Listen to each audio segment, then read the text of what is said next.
colonialism, it's one of those really funny things in the first place that Henry the... No, don't you do that to me right now. Do it. Okay, go on, say it. If they are somehow secretly running the world, they're much better at running a world than they are at ordering pizza. Maybe it's a night at the museum kind of thing. Yeah, at night they become Satan. Part of your task as a prison slave was... Criminals. Prisoners down in the mines. Here, Travis Kelce and Taylor Swift just got engaged.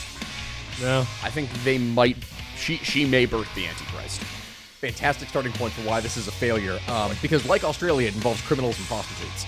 The older, experienced, grizzled army veteran who's like, we cannot get into a war with these people. And then you have some young dude looking to make his name who's like, I'm gonna fight. But hang on. No. We have all of these robot competitions. Why are we not funding this for that? I won't live to see clankers take this world.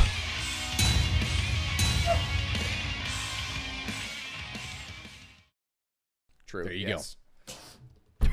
There's no way. Wow. It There's stuck to my no finger. way. It's not my fault. Dropped like a rock. Oh my god. All right. Well, I guess that's probably where the episode's going to start because it's embarrassing. Well, speaking of failed ventures...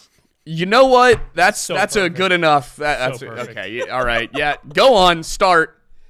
Hello, my friends, and welcome back to History Unhinged, where the failures are only just now beginning, but you can probably see from the title of this episode in the first place that what it is that we're going to be talking about today is some of the great failures of history. You have a lot of faith in my ability to accurately title these episodes, but continue. I don't know. I'm assuming it's going to have something to do with it in the first place, but honestly, my favorite part in history in general is dumb events. A lot of people get drawn to the stuff with war, military, or maybe they get really into gender dynamics or something for others, or they look at this like social issues. Some people are really into the history of trains. Yeah, some people are.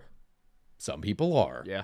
In my case, my favorite thing is dumb events in history. It's the thing that I first started on when it came to short form content. And the thing is, if you are telling a story that involves humans, you can guarantee there's some stupid shit that has gone down in between all that.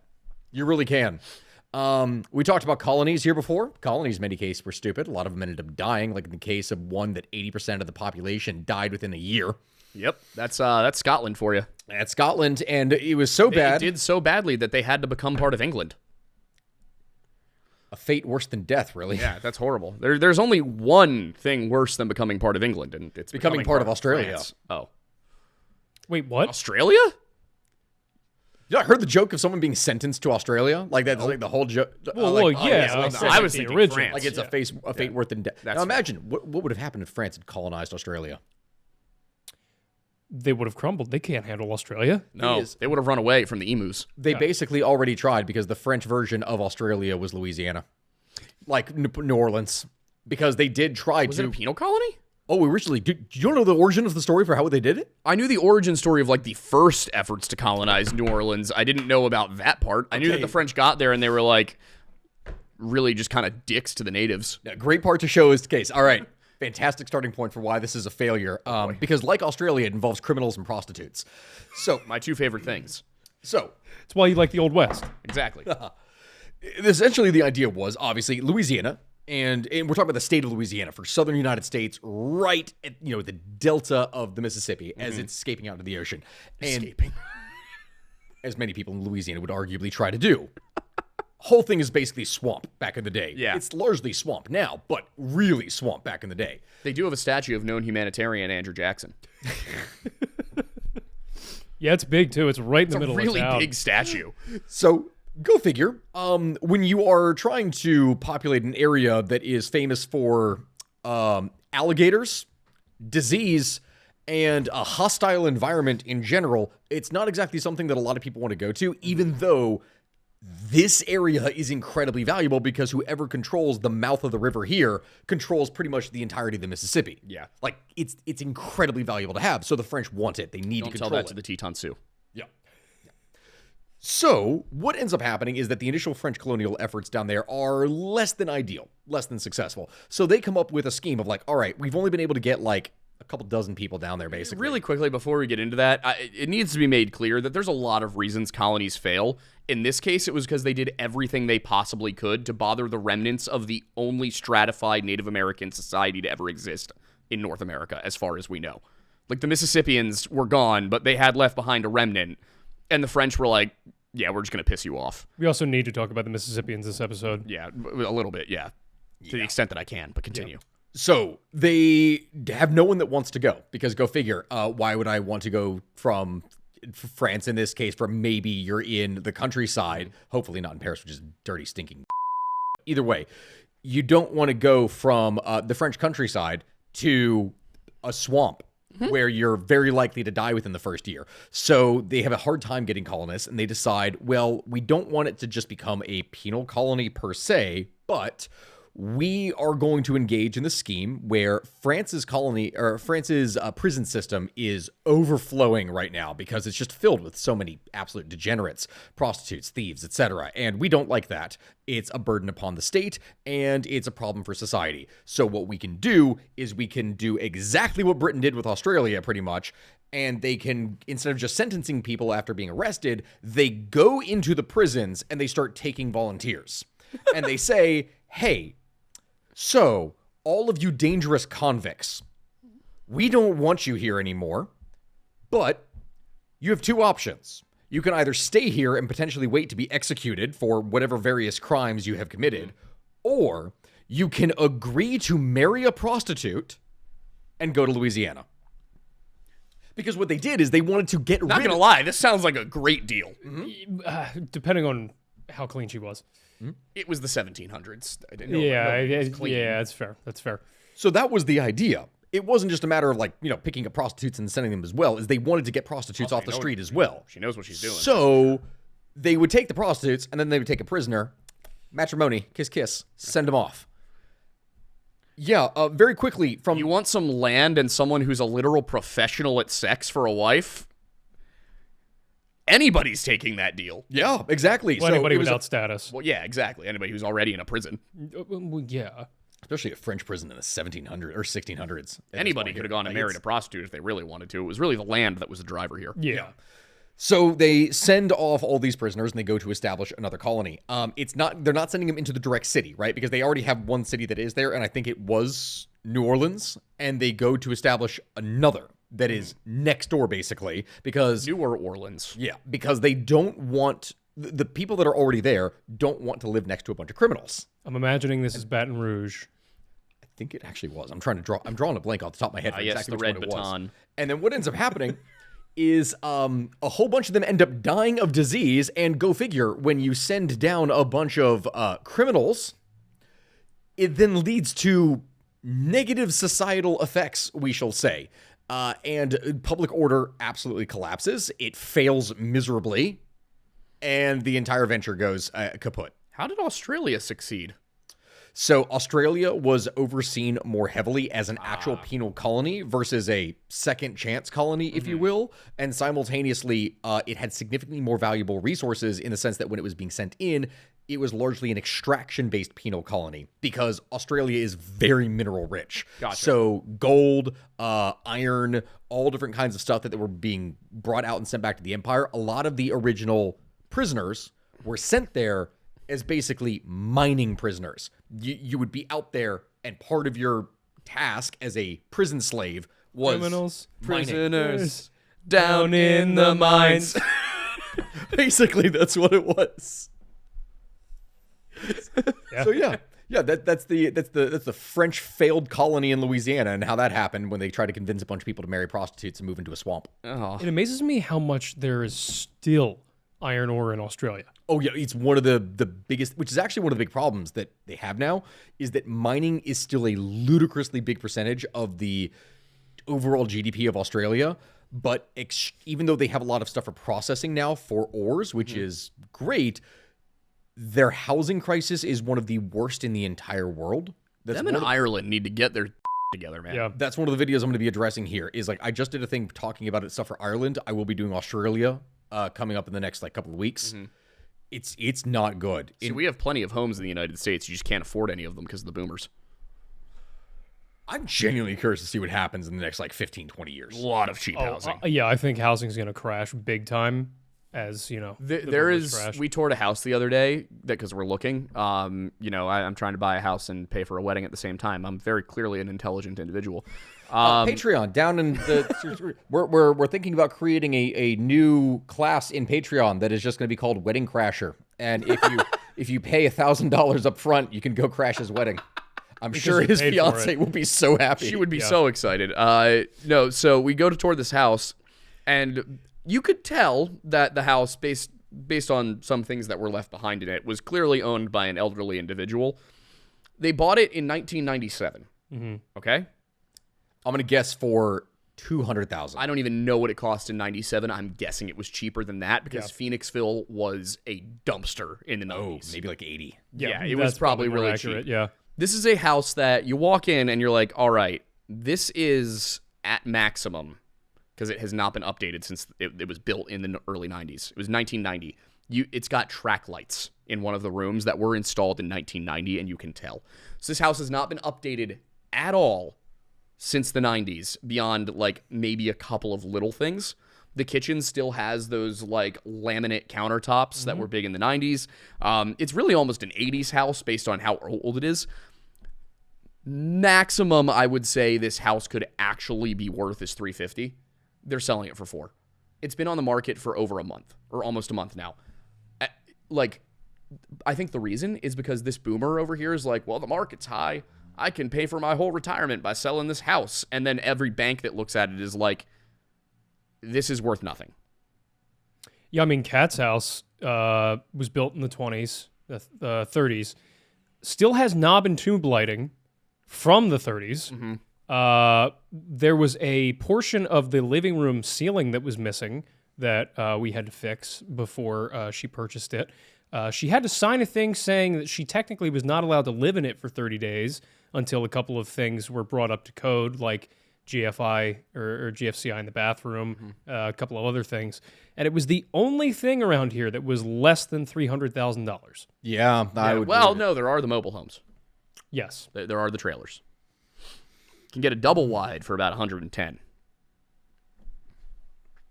So for any Europeans that are watching this here right now, what's your story? Put it in the comment section down below. Yeah. I can only imagine how bad it is in Ireland. Yeah. Oh, no, I've heard things. So you're seeing it's not quite as bad as obviously the potato famine and other things that have occurred in the past, but we are seeing the largest case of emigration from Irish youth that has been seen in decades. Where are they going? Here? Literally anywhere where it's more affordable, because they cannot afford to actually live in Ireland. And with so much of the young population leaving, because cost of living being driven up, mass immigration that has brought in workers, which in turn is increasing the cost of everything else, who are in turn getting government subsidized housing. The actual wages down. Well, what amazes me is, like, having been to Ireland and like around a number of the parts of it, there is plenty of space to build. Like, they are not in short of like area to build homes. They just don't have them. Nope. And largely that's because Ireland, over the course of the 90s heading into the early 2000s, was known as the Celtic tiger, which similar to what you have like with the Asian tigers, such as South Korea, et cetera, that would be building up.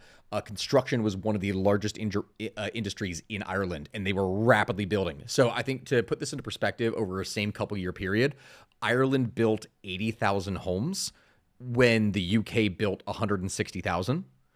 And to put that into perspective, Ireland has a population of like 6 million. Exactly. So Ireland's population was 10% that of the UK, yet they were producing half the number of homes. It was insane. Actually, I think Ireland's population just recently surpassed the pre-potato famine population. I think if you count Northern Ireland, it's almost there. It hasn't gotten there yet? No, it has not surpassed. I thought it had recently surpassed it. No.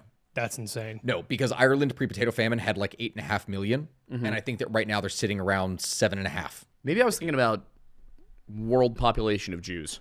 Now, the thing about it is the Irish population surpasses it in the sense that more Irish people live outside of Ireland than in Ireland.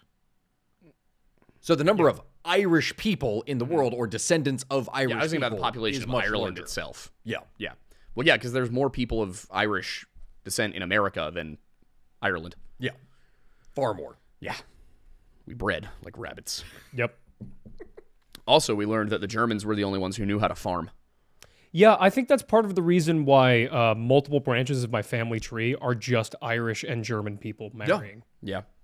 Like there was a German guy who came here in 1765, James Stillwagon, I think his name was, and Stillwagen, ja. every single one of his sons married an Irish woman. That's amazing. Oh, sorry. Like every descendant in his line that was a man that led to me married an Irish woman. That's crazy. That's a lot. And then I married a woman who has that exact same genetic history. Really? Welcome to Pennsylvania, everybody. Yeah. Lots of Irish, German, and Italian. And then a few people who are of English descent. Yeah, somewhere in mine Yeah. it is, because Thornberry is an English name. Yeah, it was like the Welsh and the Irish came here. The Germans came here. The English were like, Philly's cool, but I'm going to Virginia to grow tobacco and destroy the soil and then never figure that out. Was that happened? Yeah. Oh, tobacco is very intensive. That's the thing. There are certain crops that are very intensive on the soil. Tobacco is one of them. And it draws out a lot of nutrients. And unless you're using heavy fertilizers, it's not going to be able to replace it. It's part of the by reason- using rotation. It's part of the reason the Southern economy eventually turned to cotton. Because cotton is much easier to grow repeatedly. Got it. Yes. Tobacco, you would carve out an entire field, grow for 3 years, and then nothing would grow there, so you just moved on. Wow, that's brutal. Yeah. Especially for a plant that doesn't actually provide any sustenance. And so that's one of the things that it really is. You see the next agricultural boom after it is that, first off, more manufactured fertilizers that are able to be brought in. Like in the case of, there was the rule that, I mean, it's a classic joke that is put in. It's like part of the U.S. code was that any island that is discovered that has a guano, like bat poop on it, you can just claim. Like that was a goal, was you'd want to go and find it because it was used for fertilizers for the industry. And they needed it. It was like very important, but not just for fertilizer. It's also because it was an important ingredient within black powder, for like potassium nitrate. Yeah. Extremely important. And then that's when you get to the Haber-Bosch process that is developed by the German, not physicist, but like chemist, like Haber, is where that would come from. And he's the guy also known as his associate Bosch. Yeah. And from that is where you get it's for like nitrogen. That's what it is. So the reason that we have modern fertilizers is because of the same guy that would go on to create mass chemical weapons for World War One. Baller. Based as hell. Which is why he is called the father of life and death. Oh, good. Because he is responsible for millions of people dying and at the same time saving billions. Didn't that happen? Well, no, he had the Nobel Prize, but the guy who made dynamite, Yeah. Yes. what was his name? Wasn't that Nobel? Nobel. Oh, right. That was duh. Nobel. The whole point of the prize was to draw attention away from the whole dynamite thing. Yeah. Whose father, ironically, had his own failed business venture. His whole thing, he had like a series of barges and they sunk, so he lost everything. That's just... Did he just keep building them improperly? No, I think it was because of a storm. Oh, okay. He lost everything. The number of times storms have thrown off entire like colonial ventures is actually hilarious. It is. Well, yeah, there was Roanoke. Roanoke had some problems with storms. Popham Colony had some problems with storms. Let's see, who else? Right. The whole point of a lot of this was to talk about some of the failed ventures. Oh, wait, what was the storm with the Popham Colony? Yeah, what happened with Popham? It wasn't the first attempt. It was the first attempt at the colony. A storm blew the original ship off course and it ended up down in Florida, which is not where it was supposed to be. Where were they need to explain in the first place exactly what Popham is? Yeah. Let's do it and how it failed. The Popham Colony was named after George Popham. Yeah, and I'm trying to remember. George Popham was the one who led the colony. It was actually named for his uncle, who was, I think, Samuel Popham. Year, country of This is origin. the first attempt was 1606 from England, and they were like, let's go to New England and figure out what that is. And they're like, what's New England? And he's like, Yeah, I'm going to show you. By the way, one of the really funny parts is that there were two colonies, New England and Virginia. Virginia included like everything from central Georgia up through the Chesapeake into like New Jersey. And then New England was everything from eastern Maine down to the Chesapeake and New Jersey. The two colonies had overlapping territory. As a lot of them did for disputes, yeah. The best part is that the king was like, whichever one of you gets there first gets it. Like, not somehow not perceiving how that would absolutely start a colonial war between the two colonies if it ever happened. For example, Connecticut and Pennsylvania were at war for 30 years during the Revolution. Over From what? 1769 to 1799, Pennsylvania and Connecticut were at war over the fact that Connecticut claimed everything west of Connecticut. Which, by the way, went through New York. Yeah. And New York just kind of, like, went with it. New York seems to have just gone with everything at that period of time. Yeah, exactly. Like how they just kind of let the British take over. Correct. Yeah, lame. They didn't sign the Declaration of Independence. Traitors. But yeah, the Popham colony, this guy, I think Samuel Popham, and a couple of others, but he's the chief benefactor. He decides he's going to raise the money to send a colony to Maine because they figured out Maine's there. And so he does that, and the ship goes, it's called the Richard, and then it gets blown off course and goes down to Florida, where it gets lost. By the way, we have an entire video on this on the Lore Lodge, if you're curious about, like, the detailed, sit-down presentation conversation version of it. But, yeah, so it gets blown off course, and they're like, well, that's not going to work. So they get 2 more ships, and those ships go down to Cabo Verde, I think, and then they park there for a second to stock up on fresh water. And during this process, Gilbert Raleigh, who is the nephew of Sir Walter Raleigh, Raleigh Gilbert? I feel like, yeah, Raleigh Gilbert, and he is still the nephew of Walter Raleigh. Raleigh Gilbert is standing on the side of his ship, and a Dutch ship sails up, and they're, hailing each other and talking, and so the Dutch invite him aboard, where they then hold him captive for an entire day, accusing him of being a pirate. And according to the writings of James Davies, who was one of the captains on this expedition, he was subjected to, I can't remember the exact terminology, but like shameful abuses, I believe. It's not clear what that meant from the Dutch sailors, but anyway, Raleigh Gilbert eventually gets back onto his own ship. I'm guessing at which they stripped him and beat him or probably. something. At which point, George Popham, who is the actual leader of this expedition, his ship has gone, all right, I don't know what's going on over there. I'm leaving. And they're all the way on their way across the Atlantic by now. Raleigh Gilbert's ship finally gets underway. They do make it over to Maine without much trouble. Then they get blown off course by a storm. And they go past the Sagadahoc River. And then they're like, wait, no, we've gone too far. Got to go back. They go back around. They finally have linked up with Popham's ship at this point, and they find this perfect little stretch of land on an isthmus in southern Maine. And it really is, like, militarily, especially when your most likely opponents, who would be the local natives, don't have large ships. They do have sailboats because of the French, but they don't have large ships. So what does he pick? He picks a large circular peninsula with an isthmus connecting it to the land, the mainland, that it's, I think, 150 feet wide at its widest point. That is incredibly easy to defend. Oh, yeah. Like, anybody who attacks you is either going to have to send a limited force through that small space, or they're going to have to come over in canoes, and you have cannons. Which, covering that even with grape shot or something, you just... Oh, yeah, they'd have no shot. So it's a very defensible position. So George Popham sets to work, like, building up the colony, right? And then Raleigh Gilbert is like, I don't like this place. I'm going to find a better one. So he sails west and doesn't find a better one. And he sails northeast, finds some natives that they had actually already talked to, who he had already almost gotten into a fight with when they first got there, and then pisses them off. And then he goes up north through the river, which is now the Kennebec River. He gets to a certain point, meets some more people, and is like, all right, well, maybe there's not a better place to go. I'm just going to go back. By now, Popham himself has, like, gotten the colony kind of up and running. It's going fine. Really no issues. They are having a little bit of trouble with food supplies, but they have supply ships that are going to come in, and as long as they can make friends with the natives, which Popham has been trying to do, they're going to be fine. And then so Robert Raleigh Gilbert gets bored, so he decides, I'm going back up the Kennebec, and he goes really far, like 50 miles or so, 45 miles, I think, up the Kennebec in a little sailboat. Meets up with some natives, and once again immediately pisses them off. Almost gets into a fight. Ends up having one of his men get captured. So they capture they capture the chief of this tribe, and then they walk him out to the tribe, and they're, chatting everything. And then finally they manage to agree, like, okay, we'll trade. We don't have to be enemies. We can trade. They go back to the boat, and the natives offer them after they've told the natives what they have to trade, the natives offer them like some tobacco, and I think there was one other thing, but I can't remember exactly what it was.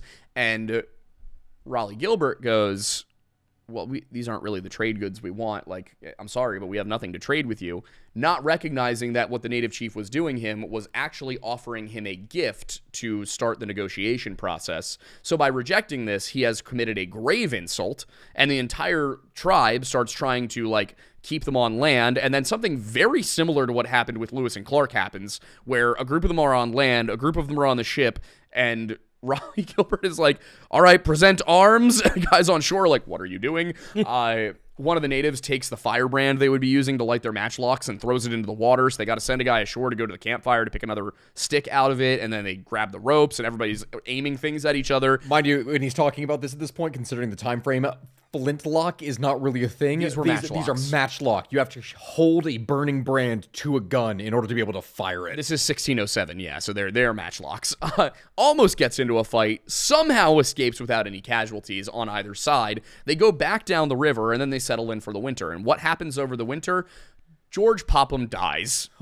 Yeah. And which leaves his second in command in Raleigh charge. Gilbert. And George Popham's like 50-something. He's been a soldier. He's an intelligent guy. He is very mild-mannered. Actually, some of the criticisms of him from the people supplying the expedition are that he's too mild-mannered and not aggressive enough, and they're worried that he might be pushed around or whatever. He's not at all. He just kind of ignores Raleigh Gilbert and lets him go do whatever he's going to do because it's easier than trying to humor him. Oh, boy. Yeah, Popham dies. Nobody knows how. He might be the only person who died on the expedition also. It might be that he was killed by Raleigh Gilbert, but we don't know. Raleigh Gilbert ends up being in charge, and as the supply ships are going back and forth from England, they're kind of reporting on things, but these are like 3 months apart every time. Also, Jamestown is happening, and that's got everybody's attention captured because they're eating each other. Not yet, but they're going to. They will. So eventually one of the supply ships comes by, and the colony is fine. Like, everything's going according to plan. They did have to send half their men back because they didn't have enough food, but the supply ships are arriving now. The 50 men they left behind are perfectly fine. The colony is actually looking like it's about ready for the next stage, which is setting up agriculture around it. But somebody on one of these ships tells Raleigh Gilbert, hey, your older brother died. So you, like, inherited all of his land. Just so you know. And he's like, oh, well, that's way easier than this. And he goes home. Oh, my God. So the Straight up abandons the... So the whole colony just goes back. I can't blame him.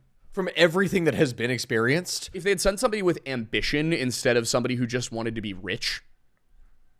Different story. Yeah, completely different. It's like the reason why the conquistadors wouldn't straight up leave Mexico is because largely the conquistadors were lower nobility. They weren't upper nobility for the most part. So they had basically nothing back home, meaning anything they were going to make was going to be right there in the New World.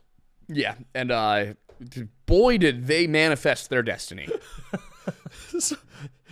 So But yeah, so the Popham colony ends not because of difficult relationships. Like it was tense, but they were talking with the natives. Like, everything was okay. No violence had broken out yet, unlike a certain colony, 20 years earlier. Well, I was literally going to say it's also like the almost exact opposite of the scenario where nobody gave up on that per se. Yeah. It was really just that, like, the weather kept them away. Yeah, at least the relief colony. The storms kept... Roanoke's a comedy of errors because the first colony doesn't go well because they sent all soldiers, which is actually what they did with the Popham colony, and it worked that time.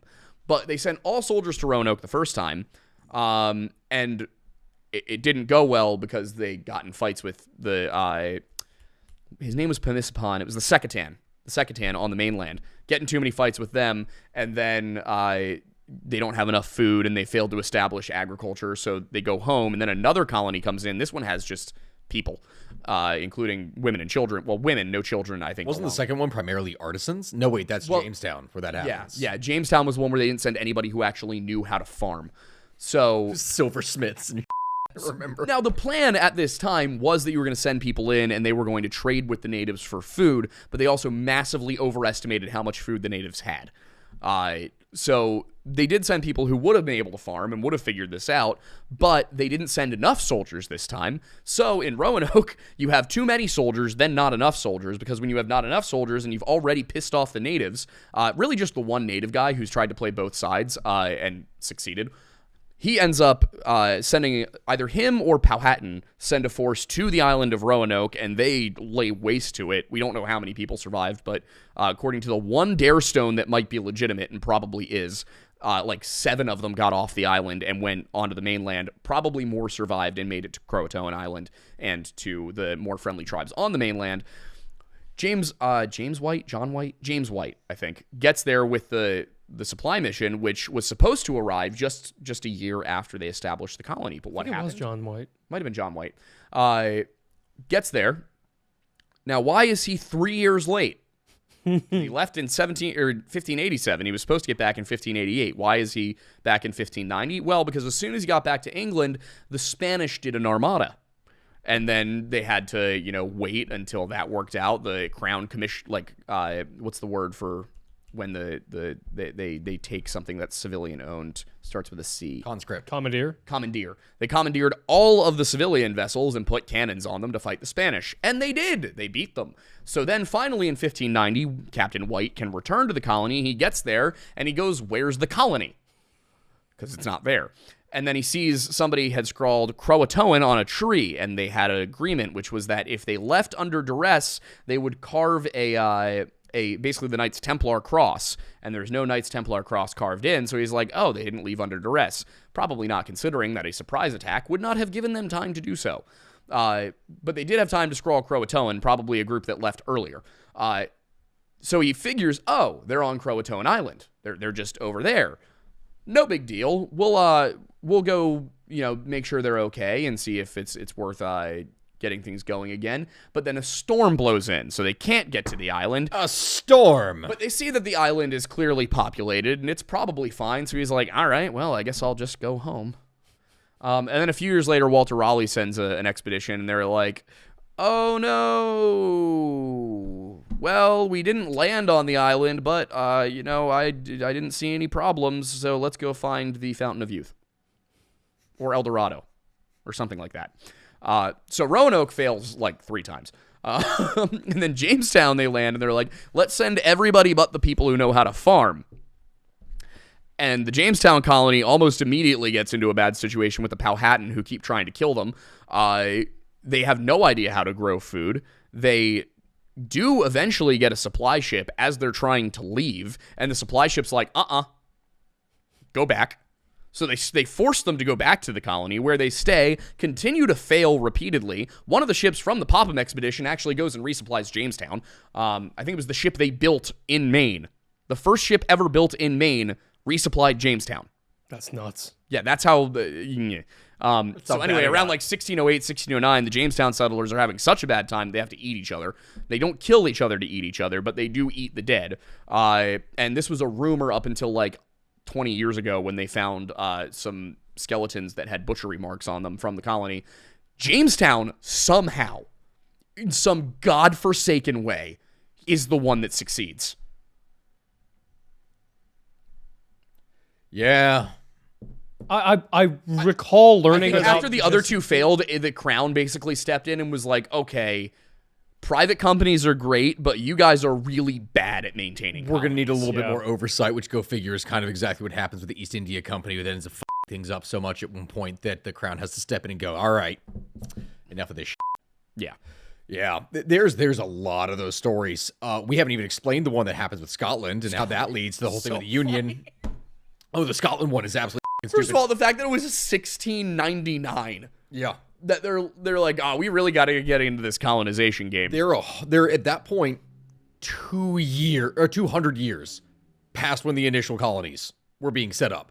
I got another one. Idea. In 1699, Virginia exists. The Carolinas exist. New Jersey exists. New York exists. Rhode Island exists. Massachusetts exists. Pennsylvania exists.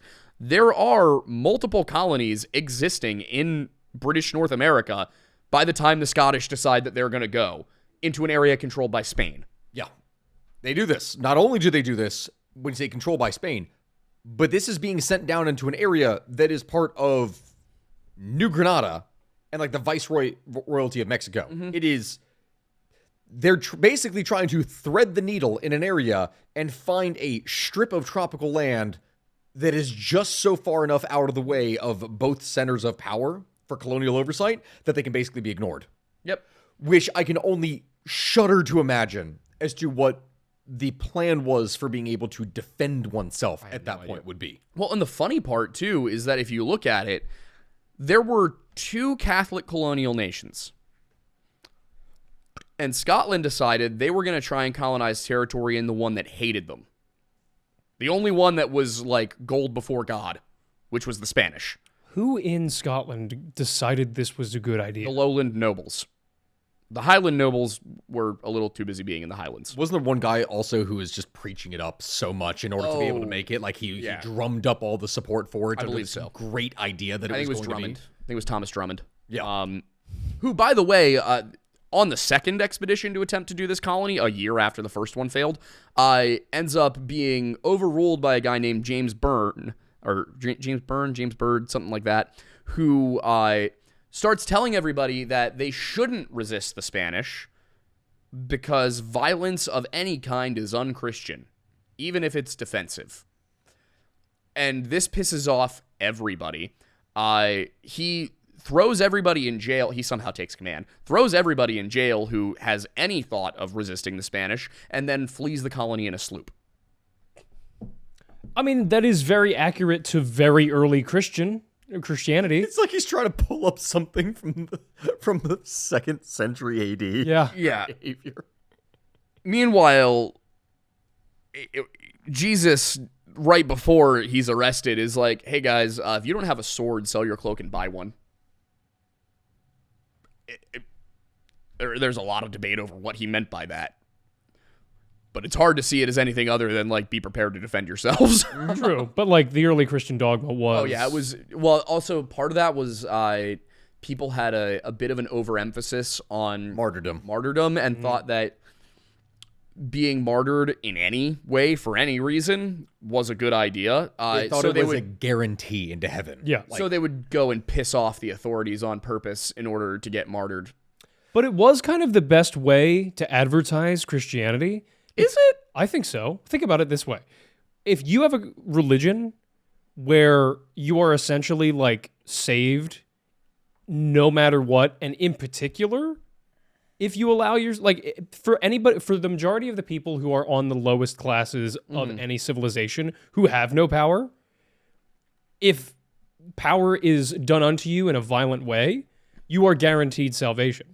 Especially if it's in the name of Christianity. It's a great way to give everybody who's in the lowest classes, which is the largest population, a reason to believe in that faith.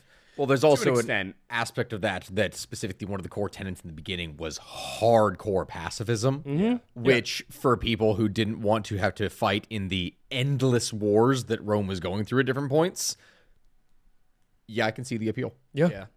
And then Christians got really good at fighting. Yep. Yeah, they kind of did a 180 on that, didn't they? Yeah. Yep. Well, I mean, there was a little bit of it because they were forced to against a lot of the Germanic tribes that were rolling through. And then also... It was adoption into the state. As soon as the state adopts it, it takes on the aspects of the state, which in the case of Rome, militarization. Yeah, so a lot of people have this misconception that Rome changed anything about Christian scripture and doctrine. It didn't. The Roman Empire did not do that. They had no power to do that. And in many cases, the early bishops actually rebuked Rome for things. It was more that Constantine was like, hey guys, cool religion, what is it? And then he did a council. Yep, in order for things to be decided. Was that Nicaea? That was Nicaea. That was the first one where he's like, hey guys, what's a trinity? And they were like, okay, we got this. And they met in Nicaea and then explained it.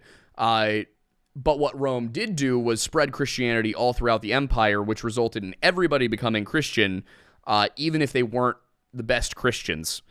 And then over time, you just kind of got used to the fact that Christians were going to have to commit violence in order to be part of society, which is not ideal. That's why the ideal Christians have throughout history been monks and nuns, is because you go away and cloister yourself away for the Lord.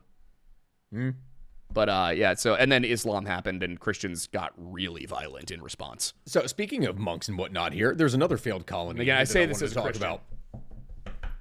So this is a whole point with the Jesuits, actually. Oh, and it's God. a failed Spanish colony, which the Spanish had a lot of failed colonies for how they tried to establish things in the beginning. So funny. So Trial and error. Ajacan in 1570, all right? So this colony was founded by 9 Jesuit missionaries in 1570 in Chesapeake Bay. They actually had gone there. They had brought along a member of the Powhatan tribe by the name of Paquiqueño, a man that the Spanish had kidnapped from the area 9 years earlier.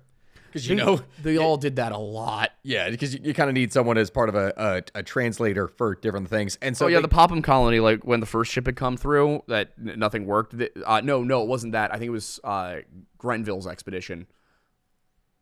I think they kidnapped a few people and brought them back to England, and then brought them back, and then everybody was confused when they weren't like grateful for being brought back. That's how it kind of worked. Incredible. So they kidnapped this guy as part of their mission because they're going to Christianize the whole area. That's the whole plan. Because, it's the Jesuits. What are you going to do? Abduction for the Lord.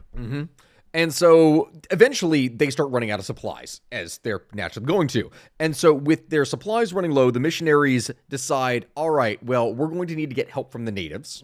We're going to need stuff. So they follow their captive that they had kidnapped 9 years prior, mind you, who wasn't happy with them. They follow him into the forest, which gives him a chance to escape and go back to his old tribe. Yep. This happens. The Powhatan then come back and destroy the Spanish mission, murdering all the settlers who had attempted to go and colonize the land. Because they decided, like, hey, this guy that we kidnapped from his home years ago, we're going to completely trust him and follow him into the forest because he totally means well for us now. Because he's going to help us do to the tribe what we did to him. It's just... It's this absolute belief in... There's this belief in some cases of inherent superiority of like, oh, there's no way the natives would do this. They wouldn't be able to figure out what's going on. We're here to help them. Does horrible things in the name of trying to help them. Yeah. They're not stupid. No. They the have English agency. recognized that. The English position on Native Americans was like weird. It was very much different from the way they looked at black people, for example, which was they saw blacks as being subhuman, and they saw natives as just being not Christian. Like they were like, if we can give these guys Christianity, they'll become just like us. They saw no difference. That's why if you see very little openness about mixed marriages between and mixed like relationships between whites and blacks in early America. There is no stigma if you marry a native. At least in terms of the early colonial days before things are established and more mass settlers are coming in order to head west. Yeah, it's like that was just something you did. It was seen as perfectly fine. In fact, it was seen as a great way to bring the natives into the fold was by interbreeding with them. It was like, if we The can French just get these guys discovered on our that side. very quickly. Yeah, the French were all about it. Are we really surprised that the French of all people were the ones, like, the Spanish are like, enslave the natives, the English are like, trade with the natives, and the French are like, natives. Spanish, the natives. French, the natives. Different positions. Different enunciation. The enunciation Yep. changes exactly what you're trying to do. And then in many cases, for the English, it was like, the natives. And it's often because of what one of their other guys did. And they're like, why are these guys here? What's Yeah. going on? What the Seriously. fuck do to the natives? I don't know. I don't have many of the specifics about Jamestown because I haven't done a deep dive into that one yet. But in Roanoke, I think it was that one might have been Grenville actually. He gets there and he's like, "All right, guys, we're gonna do this." Philip Amatus, what have you done? And then you get to Maine. Popham's like, "All right, guys, we're gonna do this." Raleigh Gilbert, what have you done? It's always the older, experienced, grizzled army veteran who's like, we cannot get into a war with these people. And then you have some young dude looking to make his name who's like, I'm going to fight. Which also is how they colonized Ireland. The downside of a period of history, which was arguably most of history, where the only real way to make a name for yourself was battle and war. Oh, yeah. That's one of the things that capitalism has been very helpful with is the market economy brought the ability to make wealth for yourself without harming other people into existence. At least physically. Yeah. Usually. Yeah, before that, it was basically you had to go to war Yeah. in order to get wealthy. Well, and now also the entertainment economy as well. The cult of celebrity True. supplants that. Yeah. America doesn't have royalty. We have something worse. Yeah. Did you hear Travis Kelce and Taylor Swift just got engaged? No. I think they might. She may birth the Antichrist. Hey, but here's the thing. At least anybody can become famous. Like Ashby now. Who? You really haven't been spending much time on TikTok, No, I have you? not. Who's Ashby? She is a girl who, she's probably like early 20s, started doing like lives on TikTok in character. Okay. And the one that got her really noticed was she dressed up like the Lorax and was like doing, impersonation things or whatever. She had not seen the movie, but it was, she was just like messing about. But like every character she does, I keep seeing clips of it. Like she's genuinely hilarious. There's no script. It's all improv. She went from like a few thousand followers to like over 1 million in, I think, a couple weeks. Wow. Yeah. Yeah. She is absolutely skyrocketed. Jeez, that's impressive. Yeah. That is genuinely impressive. I know that there's a lot of stuff that's going on here right now. And I know at some point we're going to do this because the one that you all really liked in the first place was the Tartaria video and being able to break down and look at all the stupid stuff that people have said about things in history. We are going to likely do a lot more of those. If you all have any suggestions of stuff that we should watch, by all means, definitely put that out here. The one that is going around right now, and I'm sure by the time this video actually goes out, I hope to God it has passed, because I swear to God, if this movement lasts longer, there are two of them. The first is the whole Atlanta is Atlantis movement that has been happening with dozens, if not hundreds of people gathering in Atlanta, Georgia within the United States, declaring that Atlanta is actually Atlantis from ancient legend. And then at the same time, there is also a tribe, we will say it's like 3 people, literally it's 3 people in Scotland that are going viral everywhere because it's a African Jewish-ish sort of thing tribe that established that their leader of it is actually the Jewish Messiah. So what is the descendant of King David, who has come back to establish the true land or true tribe of Israel, I guess, in Scotland. What is the Atlanta one though? Oh, well, Atlanta and Atlantis sound similar. Yes, but like, is that really it? Well, okay. What is the defense of it? I did see there. Okay, all right. You know what? You can be gone, Indian scammer. I figured that second one's going to be good for Patreon, which is coming up in about 10-15 minutes. Yeah. So hang on. You'll probably just want to pause here, and then maybe we can have PJ edit it in. But I'll show you the video. Okay.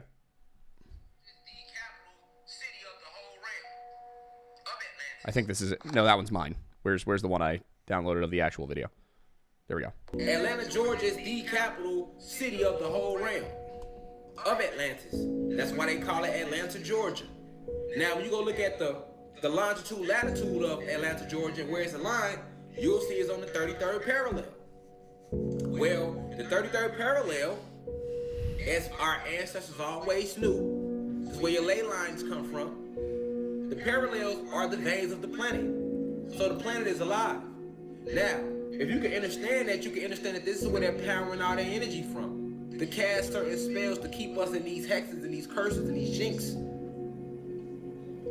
Alright? I keep telling you, a lot of us wonder if we so powerful, how the fuck did they take this from us? Well, they did it using spells. And having us curse under curses and hexing us and jinxing us. It's been a war, it's been a magical war the whole time. They've been using light magic the whole time versus our dark magic. But the dark magic started to dim down the further we became removed from source. So that's the whole point of keeping us away from knowledge. So and if you're sitting here wondering, how does any of that connect to Atlanta being Atlantis? It doesn't. Hang on. Can we please break down? Also, the only thing that you have here beside the name is that Plato said that Atlantis was beyond the Pillars of Heracles. So here's the point. Here's the point for clarification on this.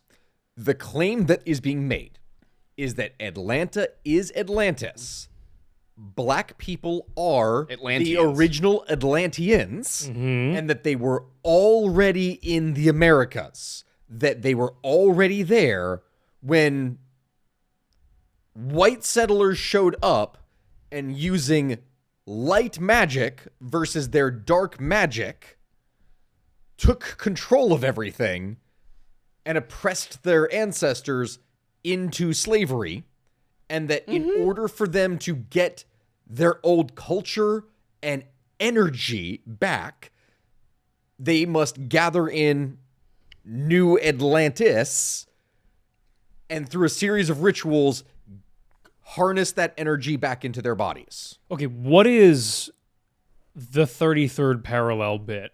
Is there anything even remotely relevant to that in real life? No, well, I mean, talk about the parallels. Like No, I know, but like, is there anything in history where the 33rd parallel was relevant? unless they're to like anything. 3-3. Like I think 3-3 or it's something. gotta be that they like took the number from Masonic conspiracies. Because the number 3 is And 33rd 33rd degree degree, Masons yeah. are, the 33rd degree Masons. I've met some. They're just like old dudes. How you doing, Sonny? They're just old dudes. Yeah. Like if they are somehow secretly running the world, they're much better at running a world than they are at ordering pizza. Maybe it's a night at the museum kind of thing. Yeah. At night they become Satan. Young, youthful, powerful. I don't know. no, that's wrong. They become Atlanteans. Yeah, there we go. The Masons are actually Atlantean. That's how this all happened. Yes.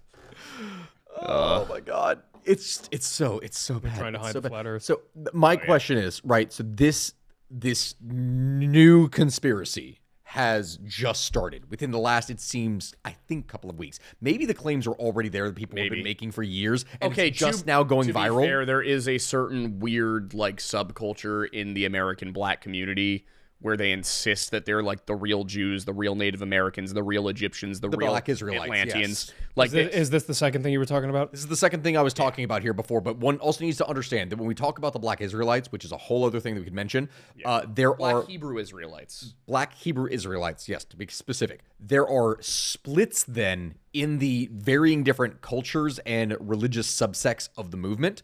There are ones that are much more passive and you would really associate as, oh, this is nothing more than just a kind of splinter church, to on the other side of things, it's, oh, wow, this is a militant organization similar to the KKK. Yeah, with like genocidal that is, tendencies. with like, who actively commit crimes and would try to murder.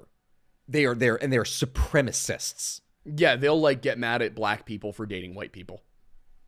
Like it is just the black KKK, except they don't lynch people.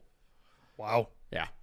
It's Tribalism, go burr. tribalism, go burr. And that's the thing. It's important to state that is not the entire movement. That is a subset of one of the parts of it. Most of them are just deeply misled individuals who are generally passive. And I think So it's that basically one, a cult. Yeah. Yes. Oh, absolutely. It's 100% a cult. Okay. And It's just a cult without like a singular leader, which is kind of weird. yeah, the specific one that we're talking about, because it's also part of the, one of the issues that would end up happening with Protestantism is that in many cases, like, okay, we got a church. There's a minor disagreement over one aspect of the doctrine. It splits into 2 churches. This is precisely why I became an Anglican. Then there's another one, and now it splits into 4 churches, and it just keeps on going and splitting and splitting and splitting. That was kind of the problem that would happen here, is that it was part of one movement that just kept on splintering off into different sects. So this is one of them, and that whole thing arose, I believe it was in the 80s. Yeah. I will say regarding that whole issue of like splintering movements, as our buddy Wendigoon said, the best churches he's ever been to were independent Baptist churches, and the worst churches he's ever been to were independent Baptist churches. It's the same kind of thing. It's where like exactly. when you have no superstructure to hold everything together, people just go off on their own and get weird. That's one of the reasons why when I make that criticism, that's not a criticism of like against religion. That is a natural consequence of the way something is organized. Yeah. It is why the Catholics have remained Catholic the whole time. Correct. Because whenever they got into something weird, they all got into it together. Yeah. That's my little jab. I'll stay out of it now.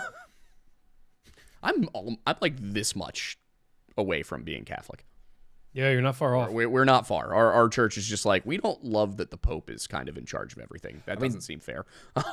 Kind of the origin of what ends up happening with the Anglicanism. It's one of those really funny things in the first place that Henry the No, don't you do that to me right now. Do it. Okay, go on, say it. Do it. He was the Pope's biggest fanboy. He was. That is true. He was called the defender of Christendom and Catholicism. He was, by all accounts, one of the best Catholics. And the thing is, it is quite literally only because of the divorce issue that he ended up separating. Yeah.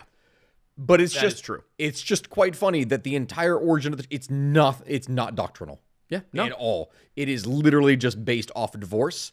And then afterwards, you saw evolutions of like, we did actually kind of have this issue and then this issue. And then it started to become codified and split. But literally the only reason Anglicanism exists is because he wanted a divorce. There was said no. There was actually at that point a very long history of Protestantism in England specifically, but like because the church, because the crown was so Catholic. Yeah. Like the crown was this was the descendant of Richard the Lionheart, you know? Like this is the England was like one of the most it was the English king Henry II was the one who mediated between the Pope and Emperor Henry, I want to say the 5th of the Holy Roman Empire during the investiture controversy. Yep. England was like the cornerstone of Catholicism outside of France, where they were like, hey, we're going to keep the Pope captive for 100 years. Yeah, Avignon.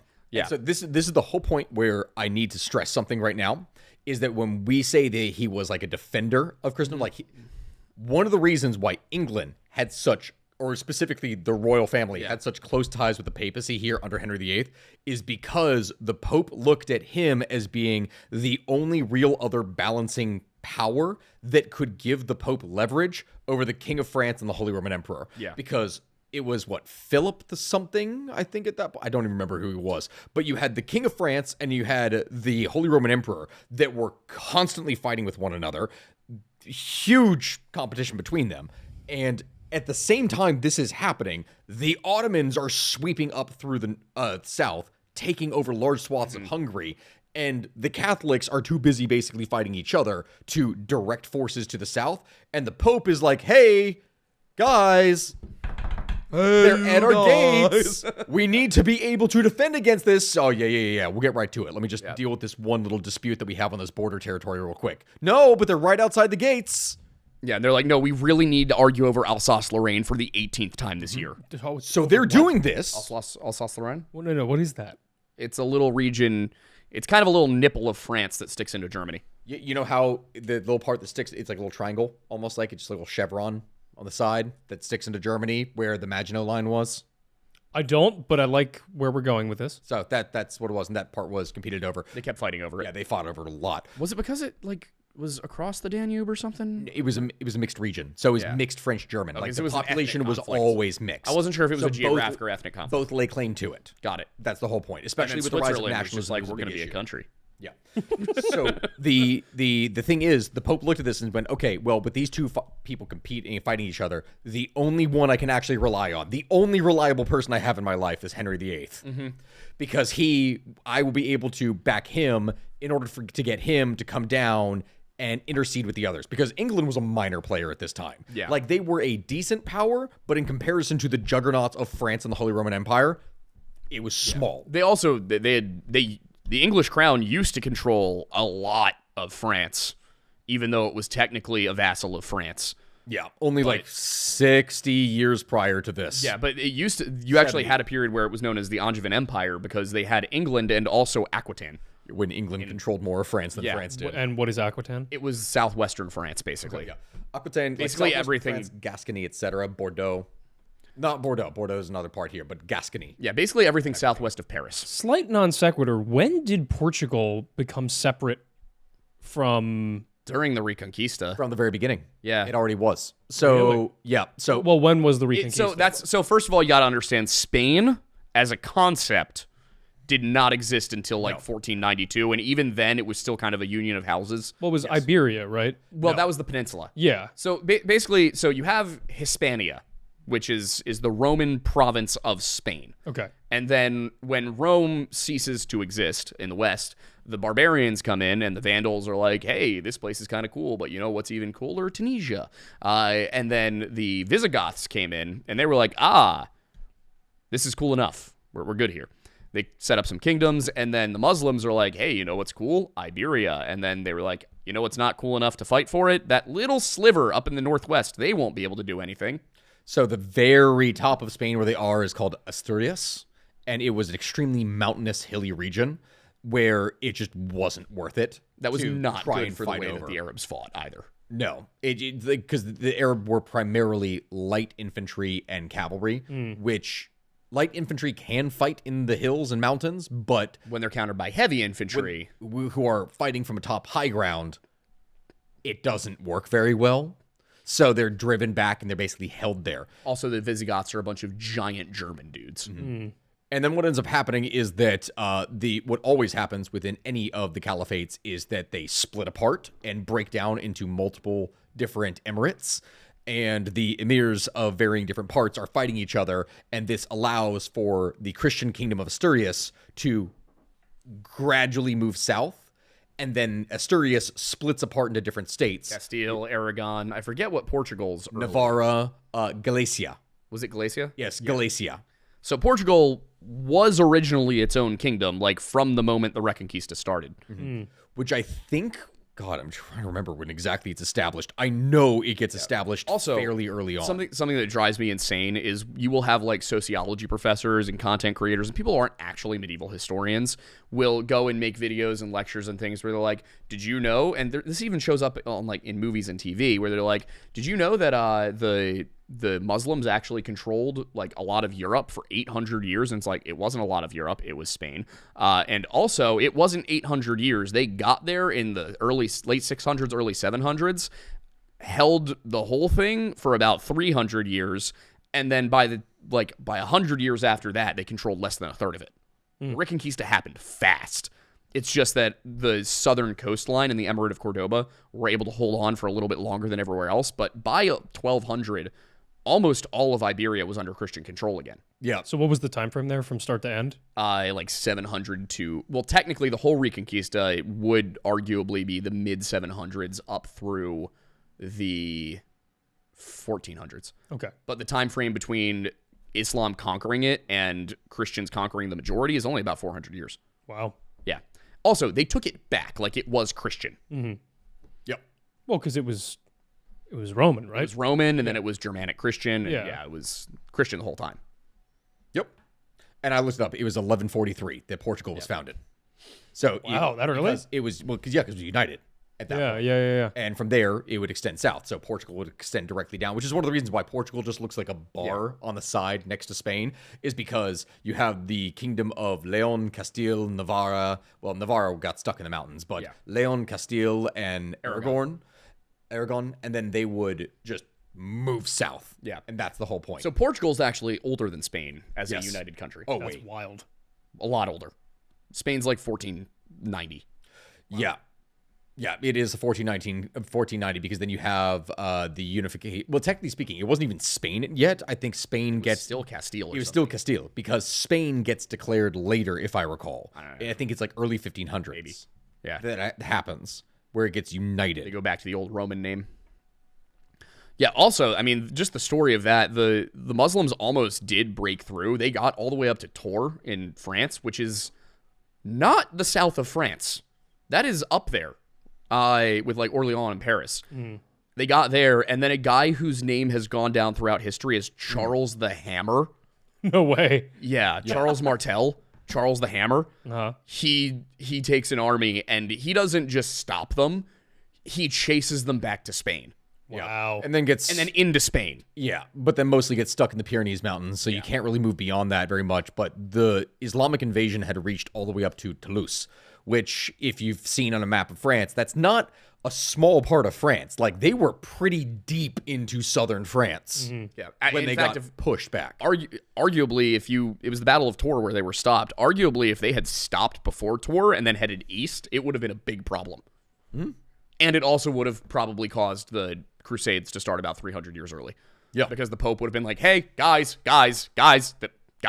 Moors, they're here. Then you would have had, like, everybody. Yep. Would have been the Avengers.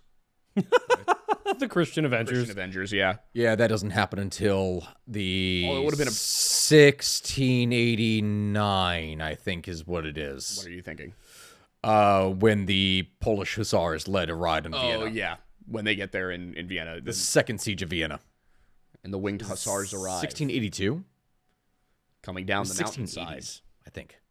Then the winged hussars arrive. Which a lot of people think, oh, yes, down, it was they the turn largest the cavalry charge in human history led by all these tens of thousands of Polish No. It was probably like The Hussars were 3,000. about 2,000 to 3,000 of them, but they were the tip of the spear. It's a Battle of Thermopylae situation where everybody makes that mistake. Like, there were a lot of cavalry, but they were the front line. How many times again was it that the Ottomans came down out of the steppe and just laid waste to a bunch of things? That's you're thinking of like just the steppe peoples in general, like the Turkics. Yeah. This was the Second Siege of Vienna. And when I say second the siege, Ottomans. by the Ottomans. And it was the Great Siege that would take place. But how many times did they do it, like, over the course of history? Oh, like people from the steppes rampaging across Europe? Yes. Well, so first of all, there's the Yamnaya culture. That's the first time, and that's the Europeans. And then it's actually a while before it happens again, which is the Huns. You got the Huns. After the Huns, you got the Magyars. After the Magyars, technically speaking, you could count the Alans. Yeah. Actually, the Alans would technically come before the before the Huns. And technically speaking, the Visigoths They're German. sort of were. It varies, depends, but yeah. So, I mean, you got the Alani, you got the Vandals. The Vandals were. So you got the Vandals and the Alani, then you got the Huns. Were the Vandals steppe peoples? Sort of. They were nomadic. Yeah, I knew they were nomadic. That's the thing. Yeah. The Mongols are the big one. The Mongols, the Huns are the big one there at the time. Yeah. And then the Mongols actually reach all the way into Poland. Wow. People think that they stopped. No, they reached all the way into Poland before they turned back. It is just about time for Patreon. Would we have any interest in going through a little bit of each of these stories? Good. Yeah, we could. That'd be a good one. I'd be, because I'm just curious about like what happened in each of these occurrences. Yeah. Because I just think it's really funny that throughout history it just kept happening. Yeah, I mean, I've been saying it's really every like 800 years. We're due for another one. Yeah. Until the invention of the gun, basically, the steppe nomads were the constant civilization changer. Actually, if you think about it in a way, if Russia gets through Ukraine, that's they are out there. Yeah. And that's a land and culture war. Yeah. I'm just going to create a drone company called the Steppe Nomad. Dude, I got to be honest, there's nothing more dystopian that has happened in my lifetime than drone warfare. Yo, Literally the with image of drones hand-dropping grenades. Well, Yeah. you know, as Onto like specifically surrendering soldiers who are begging for their lives. all the forests covered in fiber optic cable because they're no longer doing wireless because you can jam a wireless drone, but you can't jam a fiber optic drone. Yep. Looks like a giant spider lives out there. Which is also horrifying to think about. Yes. Yeah. There's highways in Ukraine that are just covered in drone netting, Yeah. like to keep them out. Yep. Yeah, no, Geneva, Yeah. go back to Yeah. Geneva. We need to go back to Geneva right now. Yeah, we do. Don't give Canada any ideas, but they don't need another point on the checklist. Imagine if Canada just showed up in Ukraine.